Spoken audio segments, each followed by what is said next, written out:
बेरीज गुणाकार आपण काय पाहत आहे गुणाकार याला काय म्हणायचं गुण्य याला काय म्हणायचं ज्या संख्येला गुणायचं आहे ज्या संख्येला गुणायचं ते गुण्य आणि ज्याने गुणणार आहेत त्याला गुणक आणि उत्तर म्हणजे काय आता गुणाकार म्हणजे काय तर एखाद्या संख्येची पुन्हा पुन्हा म्हणजे बघा हे 3 अधिक 3 अधिक 3 अधिक 3 अधिक 3 अधिक 3 अधिक 3 किती वेळेस घेतला आहे म्हणून यांची झाली बेरीज 21 आणि गुणाकार पण 21. आता इथं 7 एकदा दोनदा तीनदा चारदा एकदा 7 4 वेळेस घेतलं म्हणजे 18. ठीक आहे. आता इथं 16 गुणिले 2 ATS चा पहिला प्रश्न 16 गुणिले 2 16 दोन्ही 32 डायरेक्ट उत्तर दिलं. दुसरा प्रश्न आहे 54 इंटू 6. आता साइन चूक 24 इथं डायरेक्ट 24 लिहायचं का आपण इथला टेन्स काय करायचा या टेन्सच्या कप्प्यामध्ये देऊन टाकायचा मग 6 पंचे 30 30 आणि हे 2 32 324 हे उत्तर आलेलं. आता पुन्हा असा हा गुणाकार बरोबर आहे का बघा. आता इथं 8 64 8 चोक 32 हा गुणाकार बरोबर आहे का आता चुकेल की नाही असं कारण हे जे 6 आहे ना हे टेन्स तयार झालेलं इथं 6 द्यायचं आहे मग 6 इथं दिल्यानंतर काय होणार आहे हा इथं 8 चोक 32 आणि 6 38 असा गुणाकार होईल. लक्षात आलं का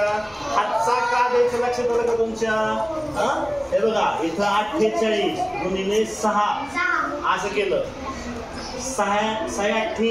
48 आणि साइन चोक 24 हा गुणाकार बरोबर येईल का तर इथं टेन्स जो तयार झालेला आहे हा टेन्स युनिट आणि टेन्स हा टेन्सच्या कप्प्यामध्ये पाठवून द्यायचा आहे इथला 4 इथं ढकलला हा आता साइन चोक 24 आणि हे 4 28 मग इथं उत्तर काय आलेलं आहे 288. हा कोणत्याही संख्येला 0 ने गुणले की काय होणार आहे 0 देणार आहे 42 असलं 42 गुणिले 0 0 समजा 142 असलं तर काय होईल 0 देणार आहे 0 0 गुणिले 4 काय उत्तर येणार आहे हा 0 0 गुणिले 41 काय उत्तर येणार आहे समजा 0 0 गुणिले 412 काय उत्तर येईल आता हा एकचा एक नियम लक्षात घ्या 5 1 5 10 झालं 1 0 आला की इथं 1 0 वाढवायचा पुन्हा 5 गुणिले 100 किती शून्य आहे 2 शून्य 5 1 5 इथं लिहिलं 5 1